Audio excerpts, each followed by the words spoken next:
welcome back to the Most Valuable Podcast. I am Mark Williams with my colleague Victor Castro. and we're just two dudes to talk about and are active realtors. So if this is the first time you're listening in to this podcast, this is our 25th podcast.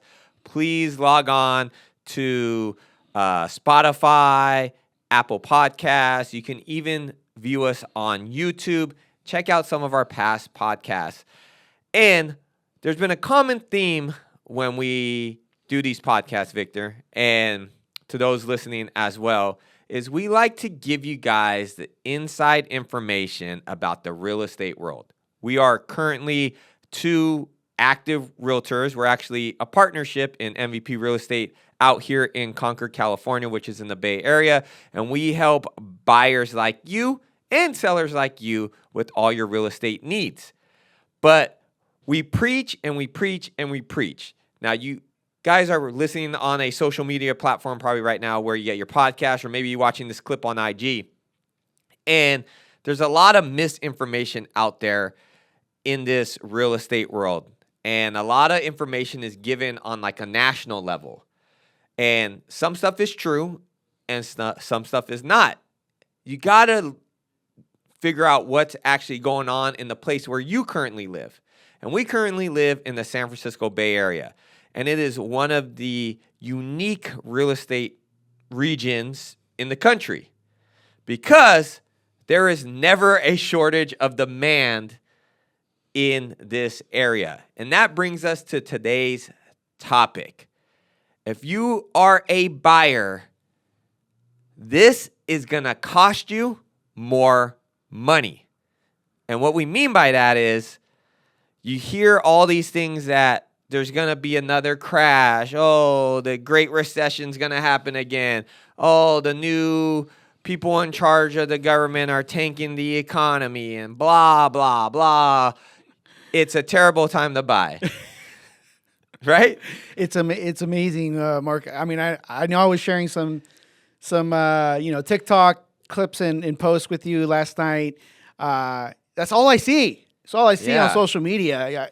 I see people misinforming, the public, and that's the thing about social media. You got to be careful. You got to know. Okay, so even it's not just social media, man. Like I have a degree even the media. I have a degree. My college degree is in something called broadcasting and electronic communication from San Francisco State. And San Francisco State was one of the first, if not the first college in the nation to offer a major that dealt with like television.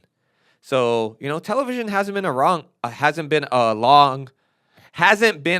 for that long. Sorry, I'm a little tongue-tied. Television has not been around for that long. If you think about it, maybe 70 years. It's not a long time, right? And the advancements are crazy. But when I went to college, what we learned is television is not about giving you facts, and it's not about giving you, there to inform you. It's there to entertain you. It's a business. Including the news. It's a business. Yeah. Back then, the news was about selling commercial space, right? How much viewership, commercial space, you're learning about local things going on. They're persuaded by those who fund them. Right? Depending on political takes. Mm-hmm. They're persuaded by sponsorship. Right? And back then it was all about, how much can we sell? How many eyes locally are on this broadcast so we can sell this commercial spot? Now it's about clicks. Right? What can we do to get a click? The ratings. The ratings, right? So you got to be careful where you get your information from. I think it's about, okay, maybe you hear something, but you have to do your own research. And the cool thing is it's so easy to do research nowadays. Literally, you can hop on an AI platform and ask a question and probably get the facts, right? Right. But so to your point, you're laughing and you're sending me stuff saying that the economy is going to crash and the housing market is going to crash. So explain to our listeners why you get a chuckle when you get a chuckle out of that when you hear about that. Well, Mark, we do real estate every single day. We talk to clients, see clients every single day, And this weekend was just proof that everything that is being said in the media, in the social media space, all of that is just a whole bunch of hoorah and lies. And it's amazing. Just to let you know, I have a listing right now, one of the listings that MVP has right now under works. And I hosted it. So I got to see for myself the realities of today's market. We had 51 groups visit the property in 3 days. 51 groups visit the property in 3 days. That's crazy, bro. It's amazing. That is crazy. So what would you say like a slow, because we have seen some, I don't want to say the demand is low, but the affordability is less, right? That is correct, yes. So we have seen homes kind of not get as much traction. So maybe to put things in perspective, what was your expectation going into this weekend's open house? Like, what would you have thought would have been a successful open something house? normal, more along the lines of maybe 20 groups, maybe. That would have been amazing. Like total. Yeah, total. Yeah. And that includes private showings, the open house on Saturday, and the open house on Sunday. Mm-hmm. It blew my mind to see more than double the amount that I was expecting to see. And this isn't just 51 people. This is 51 groups. Groups, exactly. What would you say the average group size was? Like 3? And I might have lost count. Yeah. To be honest, Mark, because at some points I was just so busy talking to people that more people were coming in, and I was like, like, what do I do? The sign-in sheet's already full. Like, what do I do? Yeah. So I mean, it's a good problem to have. It's a very good problem to have.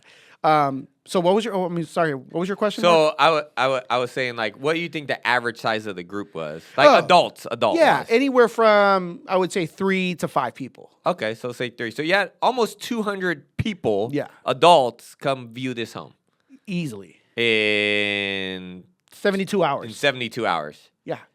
But the market's crashing. Why would people want to buy a house? It's gonna crash. Yeah, the sky is falling.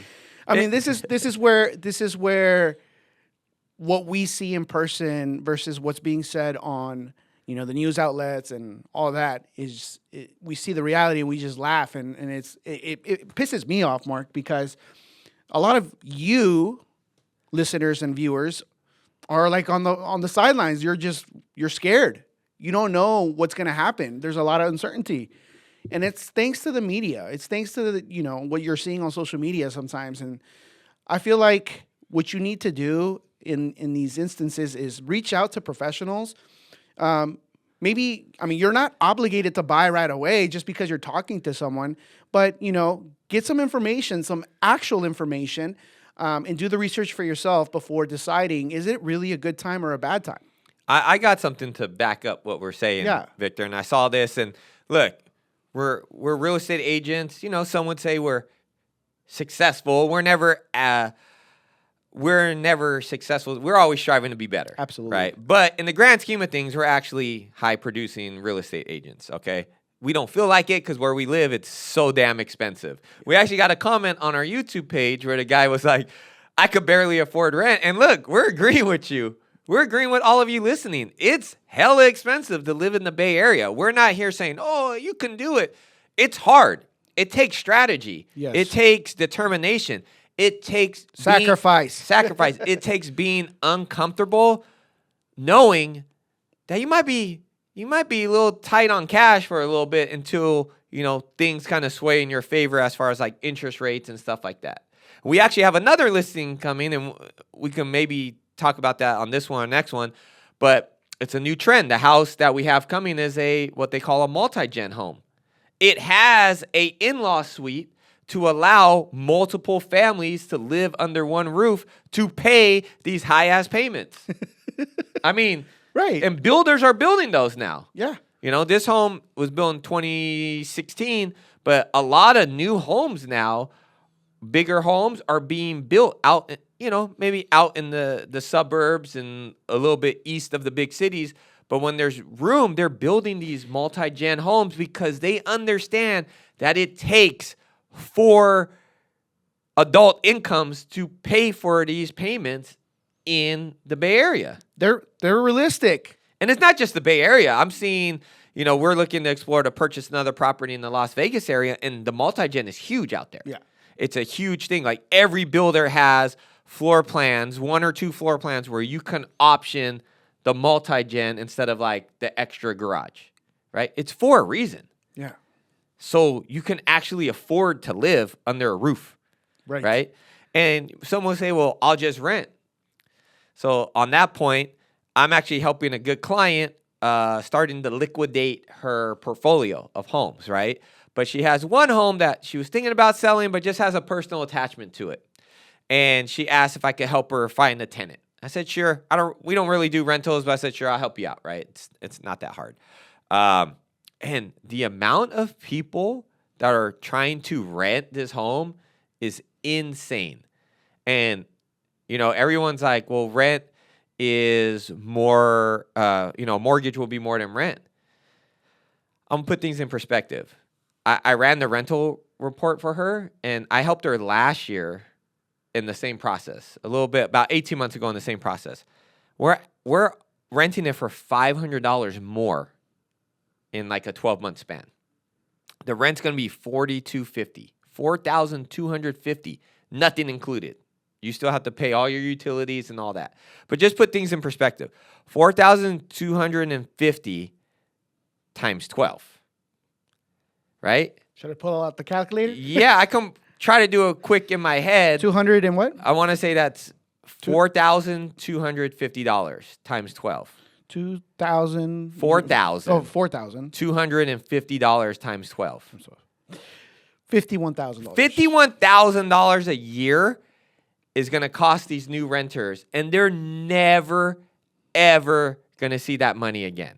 Not a penny. Not a penny of it. So let's just say they live there for 4 years. They just gave my client $204,000. Now, the average price of homes in this neighborhood is about $1 million. Okay? So if you put 20% down, it's $200,000. You're, $800,000, this is your financing. Your mortgage with the rates nowadays are probably going to be like $7,500. So it's going to be a lot more. But this is getting me to my point. Home prices will continue to rise. So according to Keeping Current Matters, which is let's give them some insight. Yeah. If you're a buyer or a seller and you want the insight, why don't you follow some of these Instagrams that us realtors follow? So this is at Keeping Current Matters. Home prices will continue rising, okay? In 2025, prices will rise to 3.78%. 2026, 3.63. 2027, 3.71.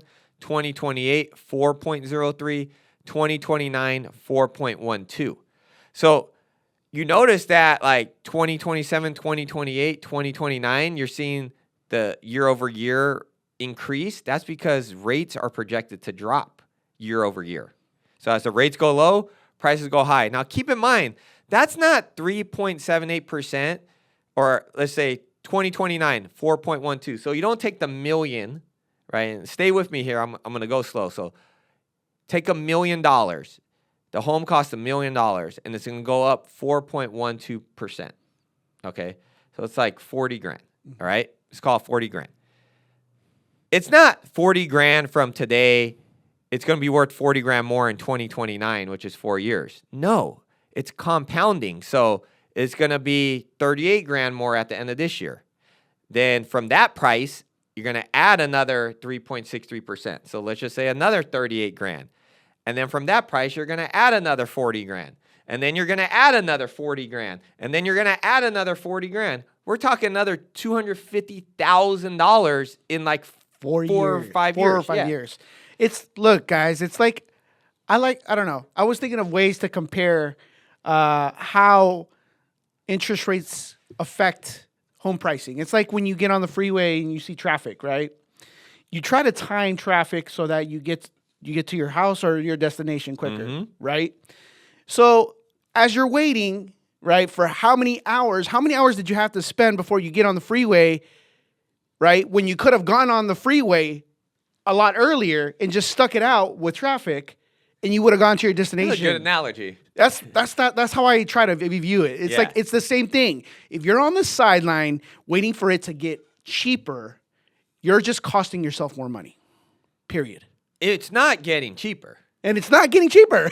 Exactly. It's not getting cheaper. It's not. Will we see historic lows again in interest rates? Who knows? No one.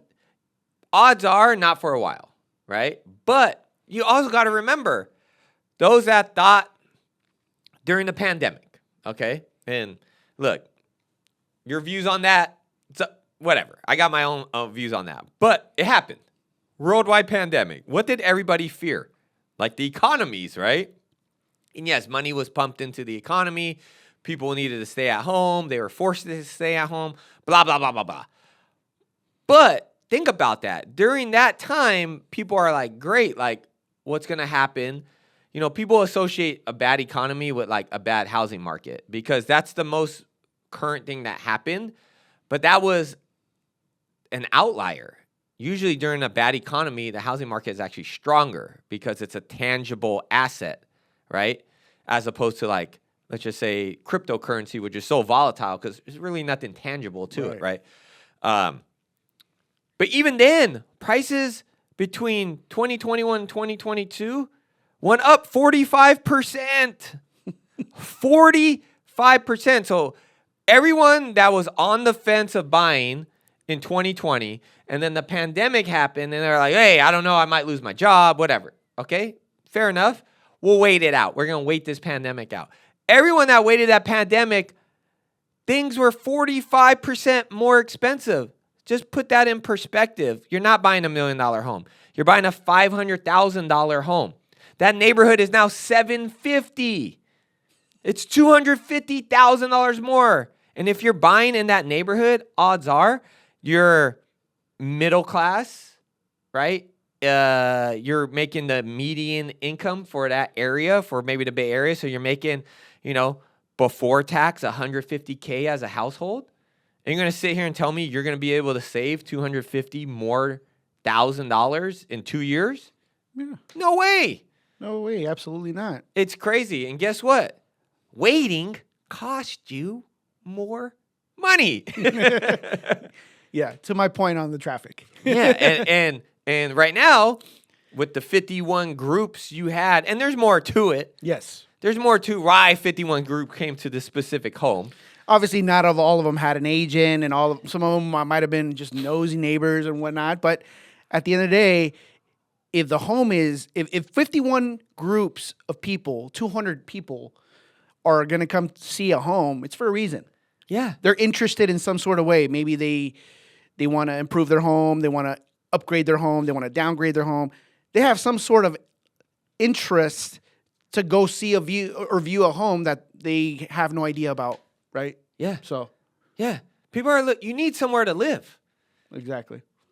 You're listening in your car right now, maybe driving home from work. Keyword, home. You need a roof, right? Whether you rent or buy, like, people need a place to live. And housing is not complicated. It's a simple supply and demand.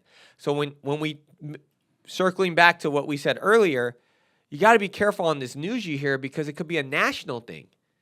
Maybe in Nebraska, and nothing against Nebraska, I've seen some nice homes there, but maybe there's not a shortage of homes. Maybe there's too much inventory, right? So you got to understand like your market. Markets are hyper local. They can be even like from one city to the next, not even a region. Here in the Bay Area, we see that all the time. All the time, like one city to the next. Like San Francisco has had negative growth.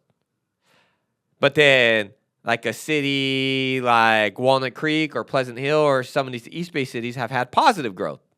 Some are higher demand than others, right? Silicon Valley's crazy.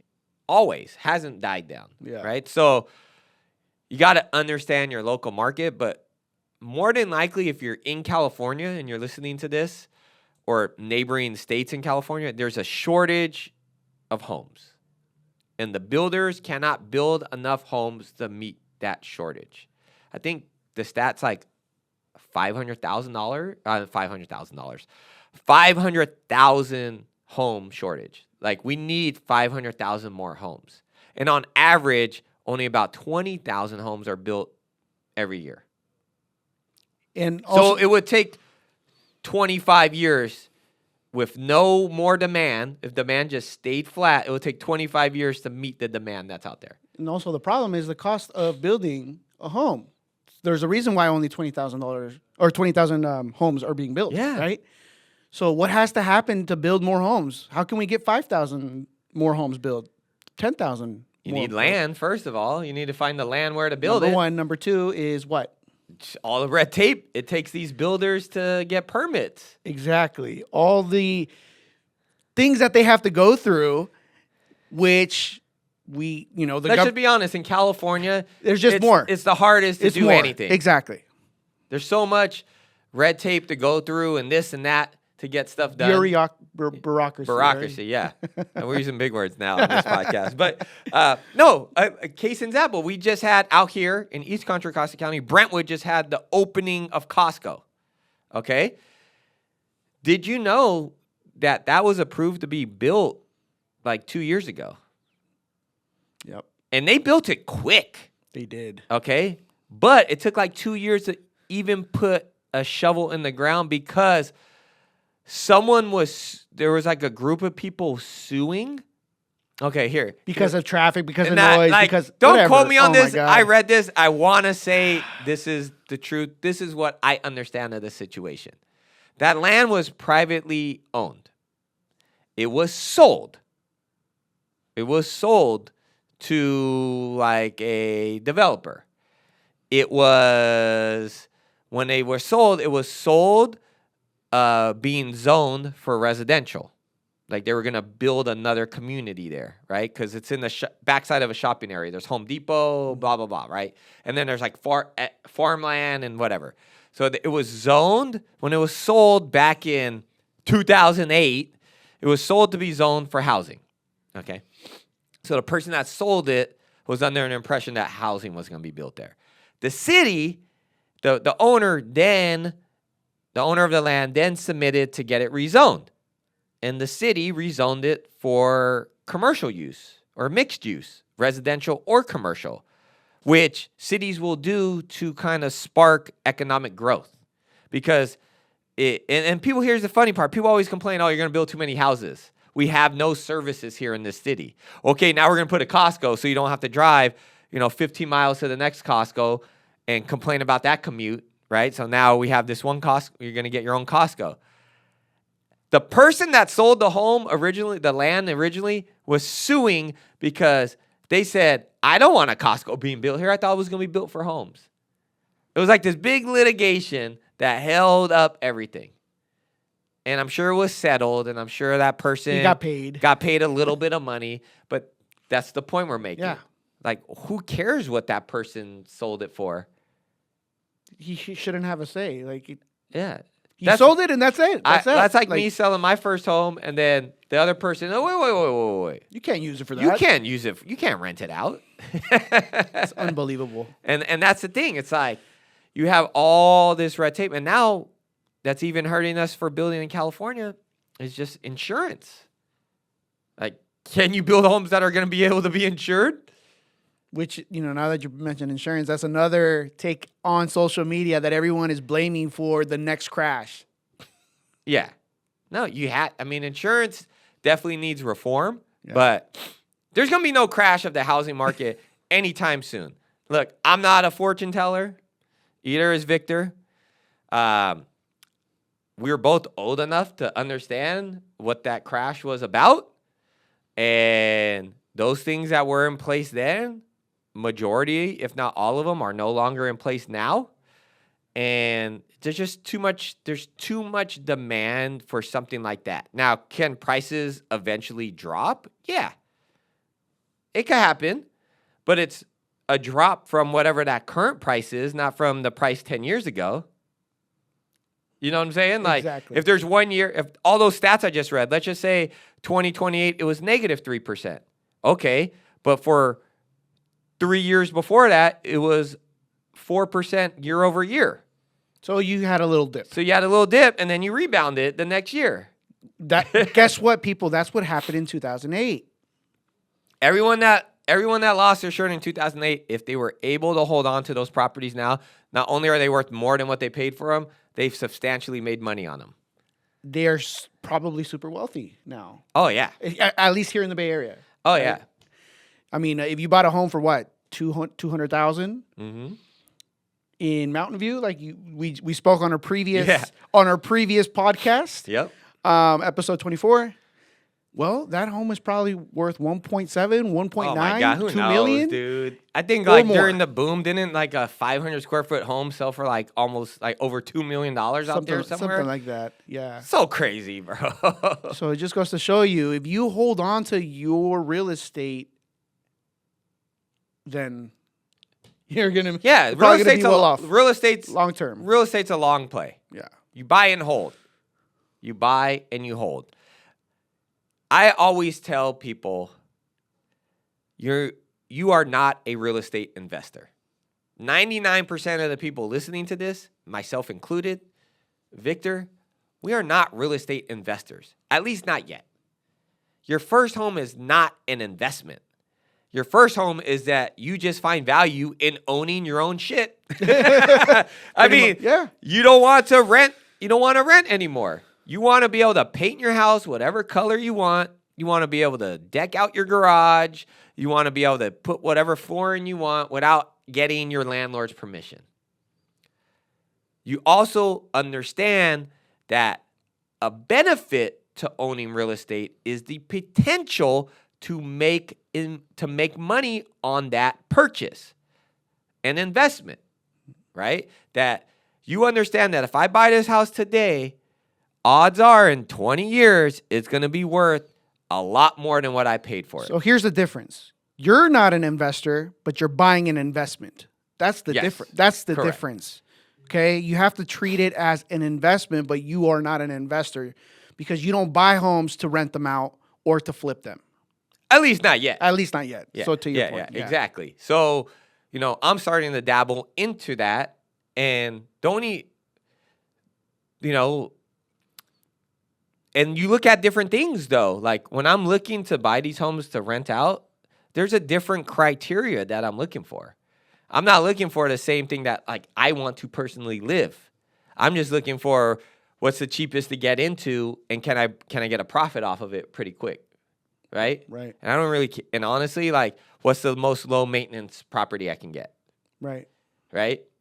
And then I'm going to rent it out for – top of the market, and that's it. Like, that's all I'm looking at. But like, you're looking for somewhere to call your own, and it's an appreciating asset. People are so excited to buy cars, and they lose 30-40% as soon as you drive them off the lot. But there's such a hesitation to purchase a home because it's going to cost you more monthly. However, you're not throwing that money away. It's there. You're walking into it every day. Yeah. And I think not only that, they're scared to, I don't know, to commit. Yeah. A lot of people are scared for commitment. It's like marriage. It's a big ass commitment. It's a commitment, Okay. Let's use that then. It's like marriage. So renting is the dating aspect. Exactly. So if you've been good on your rent, you haven't been late paying rent in X amount of years, you pay on time, you're the best tenant ever. It might be time to make that commitment. Right. Otherwise, you're going to be renting forever. You're going to be single forever. You know what I'm saying? Train's going to leave. Yeah, dude. Like, it's, we joke about it. You're going to get to an age. And the funny part is you probably can relate to this, Victor. Every family that we help buy, don't they always, like, once they've been owning for like a year or two, don't they always go like, man, I should have bought another house. I should have bought years ago. Oh, I should have bought. What was I thinking? What was I doing? Oh my God. I'd be so rich right now. We hear it all the time. Nothing against that. Like, we love to hear that, but to put it in perspective, that might be you. You might be that person saying this in the future. How come I didn't buy earlier? You got to think about it.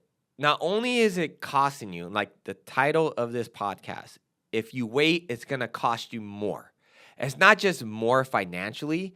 You're costing yourself like security. So helping this lady rent this home, I just talked to someone yesterday that reached out to me interested in the home. And the reason they're looking to rent again is because their home they're currently living is being sold. And the truth of the matter is, some of these counties, it just makes more sense to sell it than to rent it because of all the rental rights that are given to the renters to the tenant over the homeowner. Yeah. That's just a headache. Yeah. So cool, we're just going to sell it and cash out. Well, now that there's less rental housing, right? So, there's a cause, there's a effect to every cause, right? Cause and effect. But your security, when you own your home, you don't have to worry about someone being knocking on your door and saying, hey, you got 60 days to go. I'm selling it. You own it. Yeah. And I always say, worst case scenario.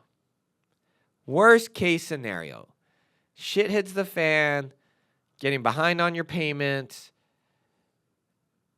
Look, we're not telling you to not pay your mortgage. But if you missed your mortgage payment, you're not getting evicted in 30 days.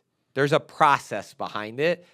And the sooner you reach out to myself or Victor, we can help guide you on how to minimize like that risk exposure, right? Minimize the impact of falling behind. Because you still have rights as the owner to be able to sell, be able to make a profit, and put yourself in a position to kind of rebound later on, right? So unlike rent, you miss your rent a couple months, you might be out. Depending on the county, you might be out pretty quick. You just simply have less options as a renter. When you're an owner, you have many options. And the sooner you get in front of Mark and I, the sooner you're able to understand those options and make the best educated decision. Yeah. So we're about, we like to keep these podcasts. So again, episode 25, we're a quarter away to 100. So we want to just kind of let everybody know that if you enjoy listening to what we're saying, every Thursday at 9 a.m. Pacific Standard Time, we launch our podcast. We've been pretty consistent. I think we've only missed like 1 week for Christmas. And you can find us on Spotify, Apple Podcasts, YouTube. Those are kind of the three most popular, but we're usually on all streaming platforms. And we're here to educate you. If there's a topic you want us to talk about, leave a comment down below, or you can go on our social media at the MVP Real Estate and shoot us a DM of what you would like us to talk about. This topic was, if you wait, it's going to cost you more. And Victor, before we say our little spiel and get out of here, put in perspective one more time what we mean by it's going to cost you more. If you can't sacrifice buying a home right now, whether it's paying a higher payment, commuting to work to be able to own, or anything else you can imagine that you have to sacrifice to be able to own, it's going to cost you more money in the future. Home prices are going to continue to go up. It's a supply and demand issue, and there is no more land that that in the world. The world is what it is. Until we figure out, or maybe Elon Musk figures out how we can get people to another world, there is no more land to build on, right? So it's a supply and demand. The population is increasing, and that's only going to equal higher pricing for housing. Well said, Victor. And with that, guys, we look forward to winning with you.